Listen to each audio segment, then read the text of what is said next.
Hello, YouTubers and fellow tankers, and even my own clanmates. You have arrived at King's Court, and today we're going to be doing my first Tier 10 review, if I'm remembering this right.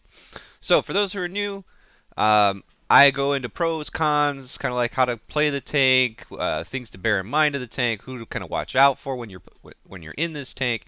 And this tank in particular is the E100, which is the Tier 10 heavy, one of the heavies. There is a Mouse, and then there's a Panzer Kampfenwagen as well.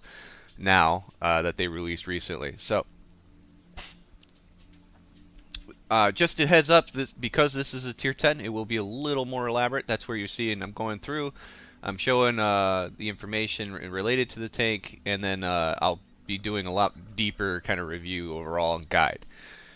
So there is there's a gun that you start off with, which is a 500 alpha damage gun, and then after I think 60,000 experience earned on the tank, you will unlock the larger gun, which is the one that you see here with the 750 alpha.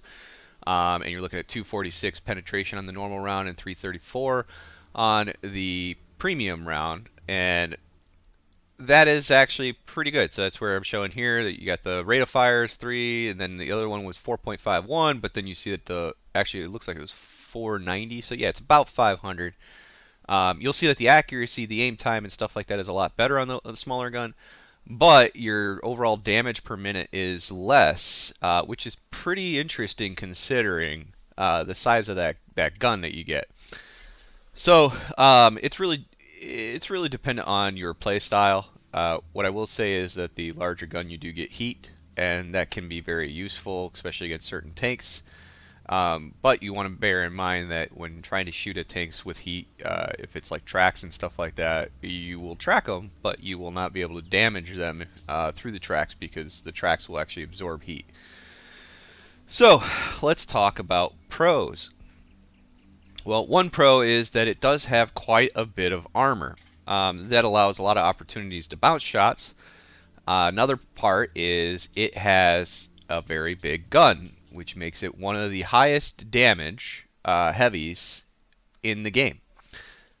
Specifically more of single shot fire, right? There are other tanks that have like auto loaders and stuff like that, so obviously their damage output will probably be a lot burstier where they can just rack out. But for this tank, the single shot damage is, I believe, still the highest of all heavies. So you'll see here I'm showing the line. If you're going to go down the line, you'll notice I actually personally didn't really like the VK3601H. I actually preferred, but I don't really like the Panther either, to be honest. Like Panther 2 is actually good, but the Panther itself was bad. The Tiger 1, if you play it right, is actually pretty good. The Tiger 2 I actually loved.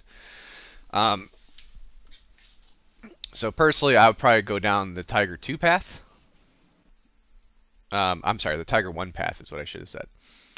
Now, and here you're going to see that this was like my first ranked battle, and I was testing it out, and you'll actually see the small gun in action here.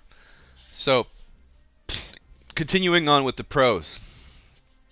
For a heavy, especially as a super heavy is what it's considered, it's actually relatively fast. It's able to get up to speed pretty quick. It's able to turn, which allows it some other options, which is kind of strange because honestly you get up to like 35, 36 kilometers an hour, which is like the same thing as the American E5. It's the same speed that it can get up to. Now it doesn't compare to the Russians, right, where they get up to like 50s and stuff like that, but still pretty good, especially considering the weight and size of the tank. At the tier, it comes with the maximum view range already, so that's another thing to kind of note that I would consider as a pro. I would be a little disheartened if it turned out you didn't have that, though. Radio range is good, and that's, you know, like when it comes to tier 10s, like honestly, the view range, radio range, stuff like that, they should all be pretty typical. Ground resistance, stuff like that, that's all pretty good. So you'll see here, like I'm actually getting up to speed pretty quick, and that's one of the things that's really nice about the tank. Now, if I were to mark cons, because honestly, by the time you get to tier 10s, they should be pretty much all pros, except for maybe a few cons, and that is very true here in the E100.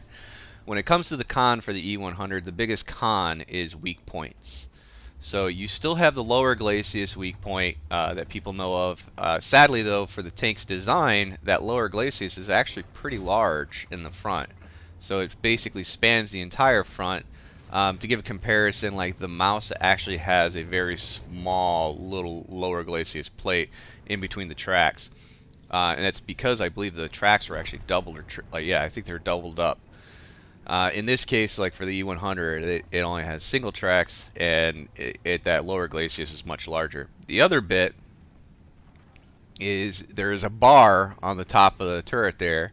That entire bar pretty much is a weak spot. Now, given that bar is not very big, so if someone's shooting at that, it's probably going to be a little tough, but they can do it, especially when in closer combat. But anyone who knows the E100 is probably not going to aim for that bar. Instead, what they're going to do is they're going to aim for the cheeks. So on the mouse, the cheek is actually rounded, which makes it very difficult to still pen it. You have to nail it right into a very particular spot for it to work. In the E100, it's flat, which means anybody who shoots at it, if they get a shot anywhere on that cheek, it's pretty much done deal. That said, for anyone that doesn't know, for whatever rhyme or reason, and see, this is where you can see the benefit of this. So one, I was able to block that shot. I don't know what he was actually aiming at, but the other part that you'll notice there is that I was actually able to snipe out the top of the, man, yeah, that T-57 wasn't doing very good there. Yeah, but the E4 shot, oh, yeah, saw that one coming, right? Now, with the smaller gun, like I mentioned, the accuracy is really good on the smaller gun. So what you'll run into is you can snipe out a lot of the weak points on enemy opponents, and that's a good thing to note. And you'll see in this match, like my team, not very helpful. I'm getting shot from every which direction, and my team's just not helping at all. So the nice bit too is if you're using the smaller gun, you can do a lot of snapshots because the bloom on it on the move is also going to be a lot less. If you're using the bigger gun, the bloom is still quite pretty big, leaves a lot of opportunities of missing. The same thing goes like if you're trying to accurately shoot someone. It takes a while to aim it in, but even then the accuracy still won't match to the same kind of thing that you saw where I was able to aim out the cupola on the E4 from a distance. What that tends to be is if you're really wanting to do stuff like that against someone, you're probably going to want to have it where you're closer up in combat. So as I was saying though, the cheeks on this thing, like there, right there, you can see the cheeks on the turret from the front there. It is flat-ish, right? You'll see there's a slight angle. It's really not much of an angle. You might as well consider it as flat. Basically what people do is they aim for that. Those who are not really aware, when it comes to that, your actually best shot is on the outer edges of the cheeks, right? So the farther out, the actual weaker it got, which is kind of weird, but it's the truth. I think it has to do with the small amount of angling that it has, but that's really the major weak point of the tank. Another thing I would like to note is, and I don't really count it as a pro or con, it's just a feature to note. It has side skirts, so when you if you actually look at the hull, the main part of the hull, basically where my turret is right now, that's basically the majority of the hull. So what that is my armor actually has this skirt plating around it, which is actually relatively thick too, surprisingly enough. And what that means is anyone who fires heat at it into that skirt, it's not going to work. Anyone who fires heat at this and doesn't know, or high explosives, for example, if you fire at that skirt, it won't count at all. The skirt itself will absorb it. The other thing I would note as another feature that's interesting, I don't know if I count it as a pro or a con, is if you look at the tracks, you'll notice that they are fully overlapping, so there is no actual exposure directly to your hull. What that means is anyone who fires high explosives or heat, they actually will not penetrate, and they will instead just track you. And that is a good thing to have too. And you'll see here I'm trying to figure out I was still kind of learning some stuff for tier 10s, On the 57 heavy there, I should have actually just been shooting right into his turret. Like the same thing that's a weak spot on me is the cheeks, right? So there's side parts on the T57 heavy that it's just like rubber. There is no actual armor, and I should have been really aiming for that. So now, that said, what takes do you really need to watch out for? One, I would pay more attention to whether or not a player is really smart. If they are really smart, then they're the ones that you probably are going to want to watch out for because they'll know how to like combat you and try to beat you up as much as they can. Tanks that I would definitely recommend watching out for is those tank destroyers that just have significantly high damage and penetration. For example, the Jagdpanzer E100 has 1,100 damage. That's a lot of damage to take. The Panzer Kampfwagen is another one, right? Very high damage. Yeah, I mean that's really the gist of those because any of those they can actually pen your turret on the cheeks even with the normal rounds, right? If they're in premium, they're going to be able to pen easily through your turret and your lower glacis. And then some of them aren't even running heat, right? So like for example, I think the Grill 15 actually uses APCR, which means he can shoot you right through the side of your skirt, like into your skirt, in your tracks, all that stuff. He can actually pen you. So honestly, those. Other than that, I mean, really that's the key gist of what you're looking for to avoid is any tank that has really high penetration. Tanks that use APCR would be kind of dangerous from the side because they can actually go right through your skirt and your tracks.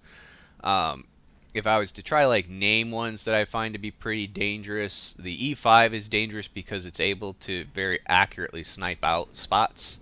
And it also has really good penetration and damage output, so it can just keep nailing you over and over.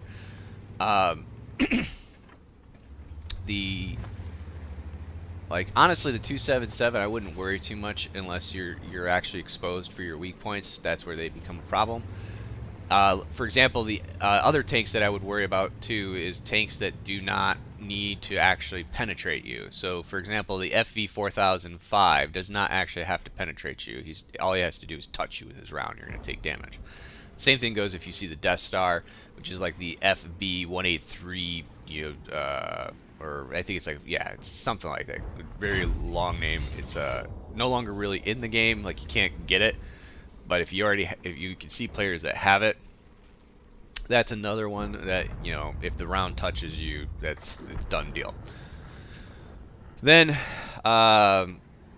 you run into the Japanese tanks, right? So like the Type 5s, Type 4s, all of them are just going to be lobbing, HE rounds at you.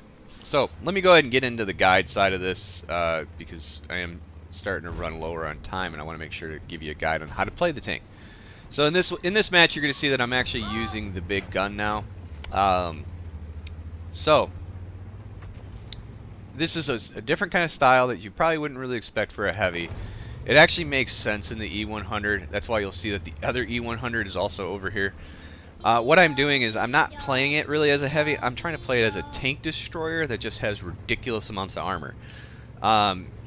Because of that, it also means that I need to try and not push up too far, and that's kind of what you saw there. I pushed up too far, which means the guy in the bush right there was able to spot me. But this is why it works to do this. So you'll see that hit. The gun's not super inaccurate, which is a good thing, right? Especially considering.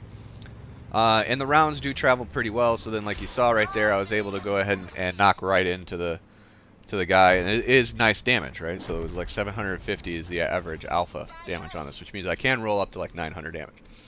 So in the event you're playing as a tank destroyer, you got to bear in mind you do not have the benefits of a tank destroyer who normally has higher camo ratings, so you have to actually play a little farther back than most of the other tank destroyers. But it also gives you the opportunity that if the line is failing or falling, you can actually then swap into basically be a heavy. And try to block as much as you can. Now, key things to note and guides that I would give to this is much like the Maushin. So if you watch the Maushin gameplay video that I have, or a guide that I have, the catch here is you want to try to keep your hull from being exposed from the front to the targets that are going to be shooting at you. So you do want to angle. You want to angle about 20 to 30 degrees. Now sadly, when you do 20 to 30, that kind of a little bit, but for this tank it actually works, and should work at least, because of the side skirts and your tracks. Hard for them to actually hit, which is what they're going to be aiming. On the other end there, yeah, I'm not sure. My computer's, I apologize, but it looks like for the recording, for some reason on the video, my computer is acting up a bit. So if it looks kind of glitchy, I do apologize for that. I'm not sure what's going on.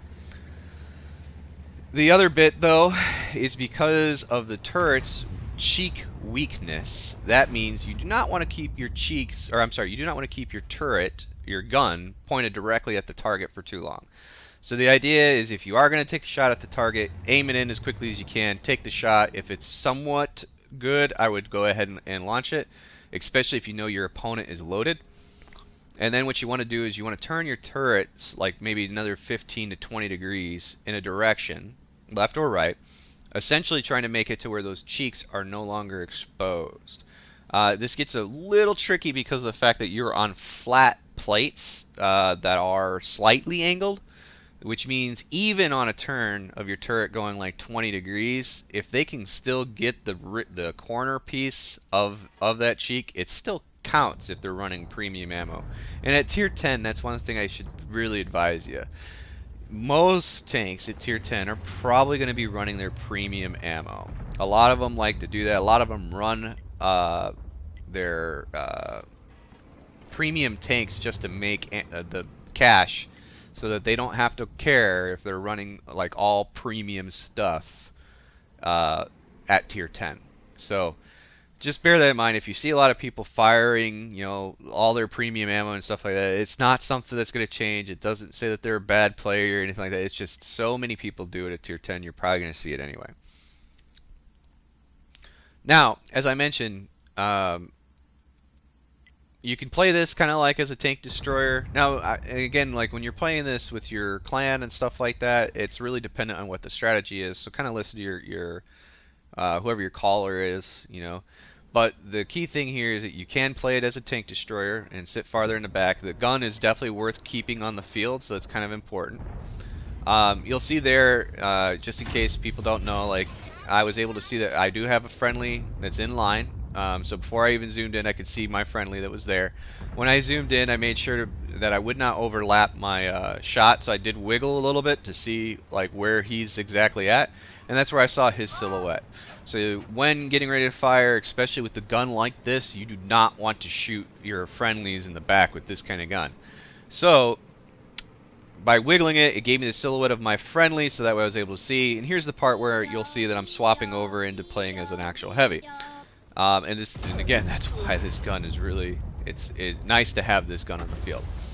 So you'll see here where I'm going up behind a dead body, and I'm using the dead body to try to give me better angles. At least that's where I started. Now I'm continuing the push, and I'm trying to move towards another dead body, because the idea here is to try to keep the lower glacis from being exposed. The other bit here, in case you don't know, is bushes do break line of sight. So all the bushes on the right is going to keep anyone from the right from being able to see me. The bush directly in front of me, unless they're in that bush, they won't be able to see me either. But that does mean once I get past these, anyone that was like right there probably would be able to see me. But that also is a way for me to kind of know where the opponents are, the enemy might be. So here I know, okay, it doesn't look like anyone's really right there, but those bushes off to the right is a good chance, and if otherwise it might be all the way in the back there, straight ahead to the left now. Those would be other bushes that they could be hiding at. And it's all under the idea, like the principle is that line of sight cannot be drawn unless you can actually see through the bushes, which means they have to be in those bushes to be able to do it, and vice versa. I have to either not be in the line of the bushes and all that kind of stuff. So it turns out like they actually ran over there, and here's where you can see good use of the gun. So now,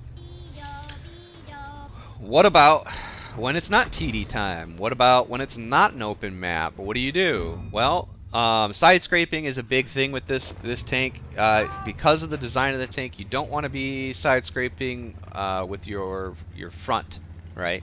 You want to be side scraping, or like doing the reverse side scraping kind of aspect. So pull up to a building and then back up with the proper angle. That way your your lower glacis plate is the least exposed as it can be. All right, and again, you're looking at 20 to 30 degree angles. If you remember the first video that I had there, or the first battle, where it was the rank battle, I actually did do some reverse side scraping where you can see I pull up to the building and then I started backing up slowly, and I made sure to keep a 20 to 30 degree angle, and it's to try to hold my lower glacis plate. Now also bear in mind that means it might be best not to have your turret pointing directly down the line that you're aiming at, right? So don't be like looking at it as like I'll already be aimed.